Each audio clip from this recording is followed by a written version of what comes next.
Praise the Lord. प्रभूची स्तुती असो.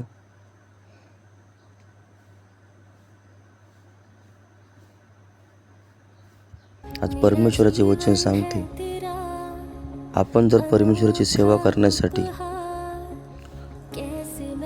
तयार झालेलो आहोत, ती सेवा करत आहोत, तर ती सेवा आपण त्याच्या नियमाप्रमाणे, त्याच्या आज्ञाप्रमाणे, त्याच्या विधीप्रमाणे ती केली पाहिजे.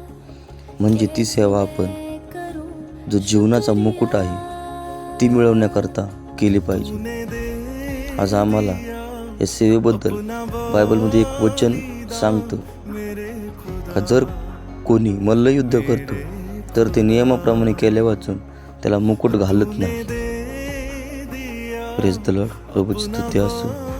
हे वचन हेच सांगते का जर कोणी मल्लयुद्ध करतो तर ते नियमाप्रमाणे केल्या वाचून त्याला मुकुट घालत नाही. त्याप्रमाणे आपण जर सेवेमध्ये उतरलेलो आहोत, परमेश्वराची सेवा करण्याचा आपण जो निर्णय घेतलेला आहे, ती सेवा आपण त्याच्या नियमाप्रमाणे, विधीप्रमाणेच केली पाहिजे.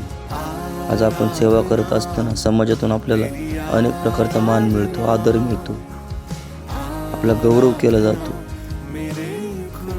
यामध्ये आपल्याला वाटतं का आपल्याला भरपूर मान मिळत आहे, महिमा मिळत आहे, मुकुट मिळत आहे, आदर मिळत आहे, सत्कार मिळत आहे. पण हे जे समाजातून मिळणाऱ्या ज्या गोष्टी आहेत त्या आपल्यासाठी चांगल्या नाहीत. कारण परमेश्वर जो आपल्यासाठी मुकुट ठेवलेला आहे, जो आपल्यासाठी गौरव ठेवलेला आहे, तो आपल्याला मिळू शकत नाही. म्हणून आज आपण सेवा करत असताना समाजाला खुश करण्याच्या प्रयत्नामध्ये आपण असतो, पण ती फक्त आपण परमेश्वराच्या गौरवासाठी करायला पाहिजे. कारण या ठिकाणी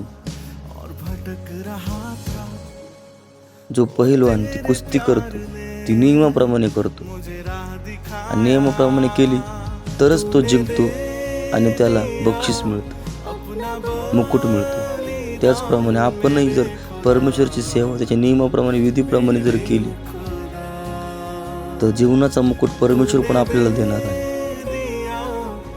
म्हणून 2 तिमोथेय याचा 2रा अध्याय आणि 5वं वचन सांगतं, जर कोणी मल्लयुद्ध करतो तर ते नियमाप्रमाणे केल्या वाचून त्याला मुकुट घालत नाही. म्हणून आपण परमेश्वराची सेवा त्याच्या नियमाप्रमाणेच केली पाहिजे. आणि ख्रिस्त येशूचा एक चांगला शिपाई, ख्रिस्त येशूचा एक चांगला पटलेला कामकरी होण्यासाठी आपण होईल तितका प्रयत्न केला पाहिजे. या वचनाद्वारे परमेश्वर आपल्या सर्वांना आशीर्वादित करो. आमेन. Praise the Lord.